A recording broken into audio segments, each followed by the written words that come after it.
우리가 읽은 본문은 하나님이 홍수 심판이 끝난 후에 하신 일을 말씀하고 있습니다. 하나님이 창조하신 인간들이 범죄하고 타락했습니다. 하나님은 그들을 홍수로 심판하시기로 결정하셨습니다. 근데 노아라고 하는 자가 있었는데 그는 하나님과 동행하는 삶을 사는 자였습니다.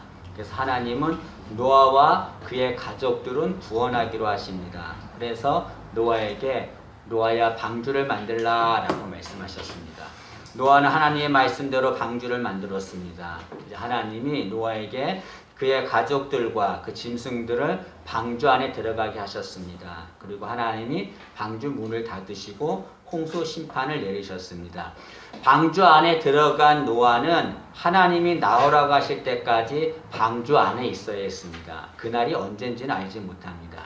여러분, 노아는 방주 안에 있습니다. 그 방주 안에서 무엇을 했을까요, 여러분? 노아는 방주 안에서 짐승을 돌봤을 것입니다. 거기 여러 종류의 짐승들이 들어갔거든요. 그 짐승들은 노아가 돌봐주지 않으면 살 수 없는 존재들입니다. 여러분, 우리도 노아처럼 우리 이웃들을 돌보는 자가 되어야 합니다. 방주 안에 짐승들을 노아가 돌봤던 것처럼 우리 가정 안에 우리 가족들을 돌봐야 합니다. 우리 교회 안에 우리 성도들을 돌봐야 합니다. 간혹 이웃을 함부로 대하고 그들을 비난하고 정죄해서 상처 주는 이들이 있습니다. 너무나 잘못된 거죠. 여러분, 남을 비난하거나 정죄하는 것은 잘못된 것입니다. 왜 그렇습니까? 주님도 누구도 함부로 정죄하거나 비난하지 않았기 때문에 그렇습니다. 하루는 사람들이 가늠한 여인을 예수님께 데리고 왔어요. 그리고 예수님, 가늠한 여인은 돌로 쳐 죽이라고 했는데 어떻게 할까요? 하면서 그들은 그 가늠한 여인을 돌을 들어 쳐서 죽이려고 했습니다. 예수님 뭐라고 말씀하셨습니까? 너희 중에 죄 없는 자가 돌로 치라라고 말했습니다. 한 명도 돌로 치지 못했습니다. 왜냐하면 그들도 비난과 정죄를 받기에 마땅한 자들이었거든요. 그들은 돌을 다 땅에 떨어뜨리고 떠났습니다. 그리고 나서 주님은 그 가늠한 여인에게 다가가서 한 말씀 하십니다. 뭐라고 말씀하십니까? 나도 너를 정죄하지 않는다라고 말씀합니다. 정죄받아 마땅한 가늠한 여인. 그러나 예수님은 그 여인을 정죄하지 않습니다. 비난하지 않습니다. 예수님이 비난하지 않는 자를 비난한다는 것은 잘못된 것이고 하나님의 자녀라고 할 수 없습니다. 여러분, 예수님은 우리에게 이웃을 비난하거나 정죄할 수 있는 권한을 주시지 않았습니다. 누구에게도 이웃을 비난하거나 정죄할 권한은 없습니다. 여러분, 문단속을 잘해야 되죠. 문단속을 잘못하면 도둑을 맞습니다. 그러나 문단속만큼 중요한 것이 있습니다. 입단속입니다, 여러분. 입단속을 제대로 하지 않으면, 함부로 비난하거나 정죄하지 않으면 우리 영혼에 도둑이 들어오죠. 악한 영이 들어옵니다. 절대로 이웃을 비난하거나 우리 형제들을 비난하거나 정죄해서는 안 됩니다. 주님은 우리의 모든 걸 다 보고 계십니다. 내가 형제들을, 이웃들을 섬기고 있는가, 비난하고 있는가 다 보시지요. 그리고 주님은 반드시 그것에 대해서 심판하십니다. 우리 주님 앞에 갔을 때 책망받지 않도록 이웃을 섬기며 사랑하는 그런 우리 모두가 되기를 진심으로 소망합니다. 근데 노아는 이제 방주 안에 있는데, 근데 노아에게 문제가 생겼습니다. 그게 뭐냐면, 먹을 음식을 싸들고 방주 안에 들어갔는데요. 계속 시간이 지나도 밖으로 나오라고 하는 주님의 음성이 없는 거예요. 음식은 줄어듭니다. 물은 줄어들고 있습니다. 그로 인해 노아는 지쳐갔을 것이고 두려움이 있었을 것입니다. 그런데 그런 상황인데도 하나님은 침묵하고 계십니다. 노아에게 말씀하지 않습니다. 그자 노아는 하나님이 나를 잊으셨구나 라고 생각했을 것입니다.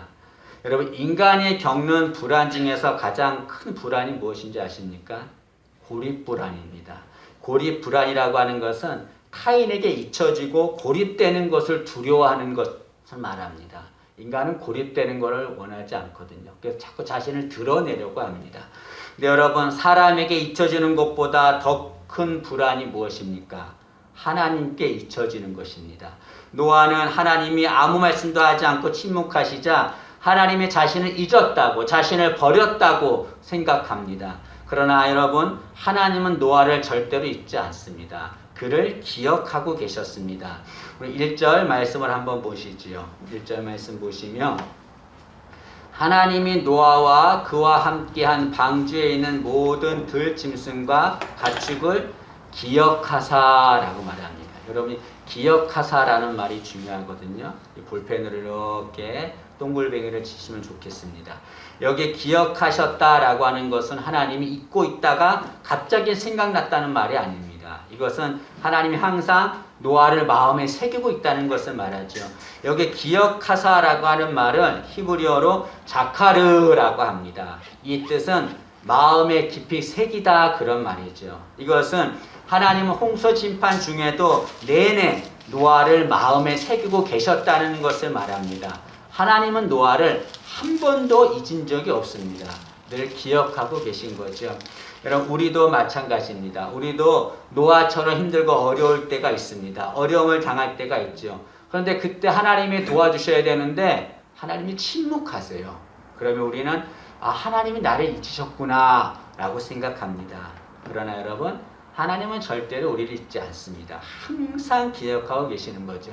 우리는 어떤 자들입니까? 수많은 사람 중에서 하나님께 택함 받은 백성입니다. 하나님은 당신이 택한 백성은 절대로 잊지 않으십니다. 이사야 49장 14절과 16절에 이렇게 말합니다. 오직 시온이 이르기를 여호와께서 나를 버리시며 주께서 나를 잊으셨다 하였거니와 여인이 어찌 그 젖먹는 자식을 잊겠으며 자기 태에서 난 아들을 궁일이 여기지 않겠느냐.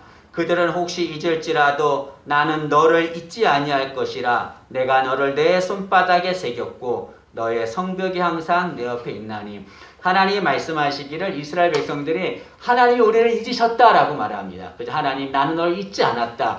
자기 태에서 태어난 자식을 어찌 부모가 잊겠느냐. 그러나 그 부모가 설령 자식을 잊은다 할지라도 나는 절대로 너를 잊지 않는다라고 말합니다. 그리고 그 증거를 보여주세요. 그것이 뭐냐면 내가 너를 내 손바닥에 새겼다라는 거죠.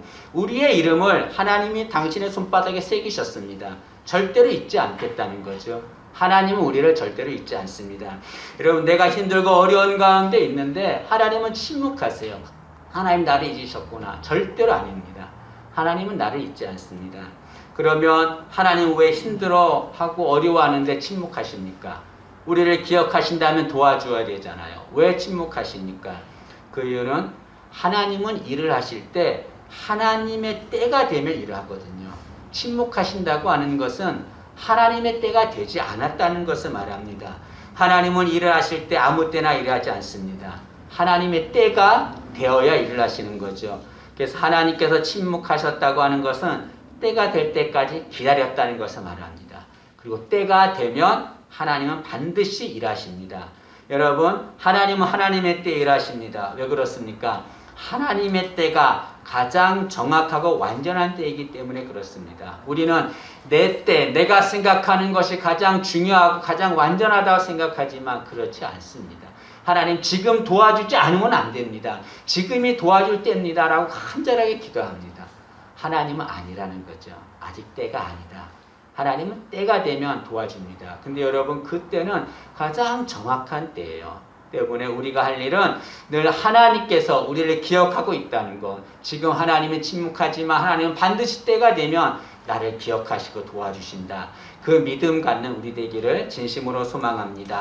하나님은 침묵하셨다가 때가 되자 노아를 도와주셨습니다. 노아를 어떻게 도와주셨습니까? 오늘 본문에는 하나님이 도와주신 것 두 가지를 설명합니다. 첫째로는 하나님은 바람을 불게 하셔서 물이 줄어들게 하셨습니다. 1절 말씀을 다시 보시면 1절 하반절입니다. 1절 하반절에 보시면 하나님이 바람을 땅 위에 불게 하심에 물이 줄어들었고 하나님이 노아를 기억하셔서 어떻게 하셨냐면 바람을 불게 하셔서 물이 줄어들게 하셨다라고 말합니다. 이 물은 무엇을 말합니까? 하나님의 심판이에요. 혼돈이고 노아에게 문제입니다. 그런데 이 물이 줄어들게 하셨다는 것은 뭘 말합니까? 혼돈이 사라지게 했다는 거죠. 문제가 사라지게 했다는 것을 말합니다. 여러분 3절 말씀을 한번 보시죠. 3절 말씀 보시면 물이 땅에서 물러가고 점점 물러가서 150일 후에 줄어들고 하나님이 바람을 불게 하셔서 물이 줄어들게 하자 3절에 물이 점점 물러갔다라고 말합니다. 5절 말씀도 보시죠. 물이 점점 줄어들어. 점점이라고 하는 말이 참 은혜로운 말씀입니다. 여러분, 하나님께서 바람을 불게 하시자 그 문제가 점점 사라졌다는 걸 말하죠. 힘들고 어려울 때 문제를 해결하기 위해서 자신의 능력으로 해결하라고 하는 이들이 있습니다. 그러면 어떻게 됩니까? 문제가 점점 더 커지지요. 그러나 하나님의 바람이 불면 어떠한 문제라도 그 문제는 점점 줄어듭니다. 점점 해결되는 되게 되는 거죠. 여러분, 여기 하나님이 불게 하신 이 바람을 히브리어로 루아흐라고 하는데 이것은 영이란 말입니다. 다시 말로 성령이라고 하는 말이죠. 근데 하나님이 바람을 어떻게 불게 했냐면 땅 위에 불게 하셨다라고 말합니다. 이 말은 하나님의 영, 성령이 땅 위에 운행하셨다 그런 말이죠. 이 말씀과 똑같은 말씀이 하나님이 천지를 창조하실 때 나옵니다. 창세기 1장 2절에 보면 하나님의 영은 수면 위에 운행하시니라. 여기 하나님의 영이 오늘 본문에 나온 바람, 루아흐와 똑같은 말입니다. 하나님은 루아흐, 하나님의 영 성령을 땅 위에 운행하게 하셨습니다. 하나님의 천지를 창조하실 때도 하나님의 영 성령이 수면 위에 운행하게 하셨습니다. 여러분, 세상은 혼돈과 공허와 흑암으로 가득했습니다. 근데 그곳에 하나님의 영이 운행하자 어떻게 됐습니까? 혼돈과 공허와 흑암은 떠나가고 창조의 역사가 이루어졌습니다. 마찬가지로 하나님의 바람이 불면 그것의 문제는 다 사라지는 거죠. 그리고 그곳에 새로운 창조의 역사가 일어나게 될 줄로 믿습니다. 하루는 하나님이 에스겔 선지자를 한 골짜기로 데려갔어요. 근데 골짜기 갔는데요. 거기에 보니까 죽은 사람의 뼈가 너무나 가득해요. 오래된 뼈예요. 도저히 살아날 수 없는 그런 뼈입니다. 근데 그 뼈가 살아났습니다. 어떻게 살아났습니까? 하나님이 생기를 불어오게 하시는 생기, 루아흐. 하나님의 영, 성령을 불어오게 하자 그 죽은 뼈들이 살아났습니다. 그 뼈들이 군대가 되었다라고 말합니다. 여러분, 우리 인생에 이 마른 뼈, 죽은 뼈 같은 그런 어려운 문제가 있습니까? 염려하거나 두려워하지 마세요.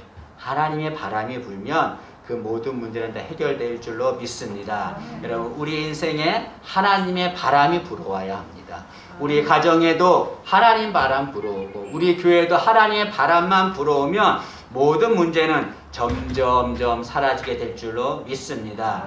우리는 하나님의 바람이 불어오기를 소망하고 기대해야 합니다. 왜 그렇습니까? 하나님의 바람은 누구에게 불어옵니까? 기대하고 소망하는 자에게 불어옵니다. 우리는 날마다 하나님의 바람, 하나님의 은혜가 불어오기를 진심으로 소망해야 합니다. 우리 모두에게 이 하나님의 바람이 불어와 우리의 모든 문제가 사라지기를 진심으로 소망합니다. 두 번째로 하나님은 노아를 기억하셔서 노아의 방주가 아라랏산에 머물게 하셨습니다. 4절 말씀을 보시죠. 4절 보시면 일곱째 달 곧 그 달 11의 날에 방주가 아라랏산에 머물렀으며 라고 말합니다. 여러분, 물이 점점 줄어들었어요. 그러자 이제 방주가 한 곳에 머물러야 되는데 하나님이 그 방주를 아라랏산에 머물게 하셨다라고 말합니다. 여러분, 그 당시에 방주가 머물 장소가 아라랏산밖에 없었을까요? 여러 장소가 있었겠죠. 근데 하나님은 그 많은 장소 중에서 굳이 아라랏산에 방주를 머물게 했습니다. 왜 그렇습니까? 이유가 있지요. 그것은 하나님은 우리를 좋은 곳으로 인도하신다는 것을 알려주기 위해서 그렇습니다. 여러분, 여기 아라랏이라고 하는 말은 거룩한 땅이라고 하는 말입니다. 이 거룩한 땅이라고 하는 것은 좋은 곳, 안전한 곳 그런 말이죠. 그래서 하나님께서 방주를 아라랏산에 머물게 했다고 하는 것은 방주를 좋은 곳으로 인도하셨다 그런 말입니다. 하나님은 우리를 좋은 곳으로 인도하시는 분이십니다. 우리는 우리를 좋은 곳으로 인도하시는 하나님의 은혜를 받아야 합니다. 우리 인생 하나님이 좋은 곳으로 인도해 주시기를 원하지요. 우리 가정도, 우리 자녀들도, 우리 교회도 다 하나님께서 거룩한 땅, 아라랏산, 좋은 곳으로 인도해 주시기를 사모해야 합니다. 그런 은혜를 받아야 합니다. 그런데 그런 은혜를 받기 위해서 우리가 해야 할 것이 있습니다. 그것은 우리 인생을 하나님이 운행하시도록 해야 한다는 거지요. 여러분 여기 노아의 방주, 이 방주를 히브리어로 테바라고 합니다. 그런데 이 성경에는 테바라는 단어가 딱 두 군데 나옵니다. 하나는 노아가 만든 방주고 또 하나는 모세를 태운 갈대 상자입니다. 이 둘을 테바라고 합니다. 근데 이 방주와 갈대 상자는 똑같은 특징이 있습니다. 이게 뭐냐면 운전대가 없다는 거예요. 운전대가. 이 둘은 운전대가 없기 때문에 사람이 운행하지 못합니다. 누가 운행합니까? 하나님이 운행하시죠. 그런데 하나님이 운행하시자 이 방주와 갈대 상자는 좋은 곳에 머무르게 되었습니다. 여러분 마찬가지입니다. 우리 인생이 하나님이 좋은 곳에 인도함 받는 은혜를 원한다면 우리가 운행해서는 안 되는 거죠. 여러분 만약에 노아가 자신이 방주를 운행했다면 어떻게 됐을까요? 그 방주는 홍수 심판에서 방황하고 부서지고 말았을 것입니다. 그러나 그 방주에는 물이 한 방울도 들어오지 않았습니다. 그 홍수 심판에서 물이 한 방울도 들어오지 않았어요. 왜 그렇습니까? 하나님이 운행하셨기 때문에 그런 거죠. 하나님이 운행하시면 하나님은 우리를 좋은 곳으로 인도하십니다. 여러분 우리의 모든 것들 하나님이 운행하게 해야 합니다. 우리의 인생 하나님이 운행하셔야 되는 거죠. 우리의 가정 하나님이 운행하셔야 합니다. 우리 교회도 하나님이 운행하게 하셔야 합니다. 그럴 때 하나님이 좋은 곳으로 인도할 줄로 믿습니다. 여러분 하나님은 우리를 좋은 곳으로 인도하시는 너무나 좋으신 분이지요. 근데 우리가 하나님이 인도하시는 것에 대해서 기억해야 할 것이 있습니다. 그것은 하나님이 인도하시는 곳은 그것이 어떠한 곳이든지 가장 좋은 것이라는 거죠. 이거를 기억해야 합니다. 여러분 하나님이 인도하실 때 그것이 마음에 들지 않을 수도 있습니다. 그럴 때 하나님을 원망하고 불평하죠. 이스라엘 백성들을 보세요. 애굽에 노예에 있다가 하나님이 구출해 주셨는데 가나안 가는 길 하나님께서 인도하셨어요. 근데 그 길이 싫다고 원망하고 불평합니다. 애굽으로 돌아가자. 애굽으로 돌아가자. 애굽을 생각하죠. 그들 중 한 명도 가나안 땅에 들어간 자가 없습니다. 여러분 힘들고 우리가 하나님이 인도하시는 것이 우리가 원하지 않는 것, 마음에 들지 않는 것이라 할지라도 불평하지 마십시오. 왜냐하면 그것이 가장 좋은 것이기 때문에 그렇습니다. 여러분 여기 방주가 아라랏산에 머물렀더라 라고 했는데 이 머물렀더라 라고 하는 말, 이 말씀이 똑같은 말이 한 곳에 나옵니다. 창세기 2장 8절입니다. 창세기 2장 8절은 이렇게 말합니다. 여호와 하나님이 동방의 에덴에 동산을 창설하시고 그 지으신 사람을 거기 두시니라 라고 말합니다. 여기 거기 두시니라 라고 하는 말은 거기 머물게 하시니라 라는 말, 오늘 본문 4절에 나온 아라랏산에 머물게 하시니라 라는 말과 똑같은 말입니다. 하나님은 에덴 동산을 만드셨습니다. 그리고 아담과 하와를 그곳으로 인도하여 그곳에 머물게 하셨습니다. 에덴의 뜻이 무엇입니까? 기쁨, 행복이라고 하는 뜻이에요. 그래서 하나님이 아담과 하와를 에덴 동산으로 인도했다는 것은 뭘 말합니까? 하나님이 인도하신 곳은 그곳은 에덴과 같은 곳이라는 거죠. 기쁨이 있고 행복이 있는 곳이라는 것을 말씀합니다. 내가 원하지 않는 곳에 인도할지라도 그곳이 에덴이에요. 가장 좋은 곳을 하나님은 우리를 인도하십니다. 하나님은 우리를 너무나 사랑하세요. 우리가 잘못된 곳으로 인도하지 않습니다. 오히려 우리가 잘못된 곳으로 가면 하나님 붙잡아요. 안 돼, 안 돼. 그리 가면 안 돼. 그 하나님이 좋은 곳으로 인도해 주시죠. 우리는 하나님이 어디로 인도하시든지 가장 좋은 곳임을 알고 인도하신 하나님께 감사한 우리가 되어야 될 줄로 믿습니다. 이런 말씀을 마치겠습니다. 하나님은 홍수 심판 중에도 노아를 잊지 않았습니다. 그를 기억하셨습니다. 그를 기억하셔서 때가 되자 물이 줄어들게 하시고 그를 아라랏산으로 인도하셨습니다. 하나님은 우리를 기억하십니다. 절대로 우리를 잊지 않고 우리를 기억하시지요. 하나님은 어떤 분이십니까? 당신의 하나밖에 없는 아들을 대신 죽게 하실 만큼 우리를 구원하시기 위해서 아들을 죽게 하실 만큼 우리를 사랑하시는 분입니다. 우리를 사랑하시는 그 하나님은 절대로 우리를 잊지 않습니다. 때문에 여러분 힘들고 어려운 상황이 있다 할지라도 절대로 염려하거나 불안하거나 두려워하지 마십시오. 하나님은 항상 우리를 기억하고 계십니다. 하나님이 노아를 기억하셔서 물이 줄어들게 하시고 아라산으로 인도하셨던 것처럼 하나님은 우리를 기억하셔서 우리에게 있는 모든 문제를 해결해 주시고 우리를 좋은 곳으로 인도해 줄 줄로 믿습니다. 하나님이 기억하시는 그 귀한 복된 은혜가 우리 모두에게 임하기를 진심으로 소망합니다.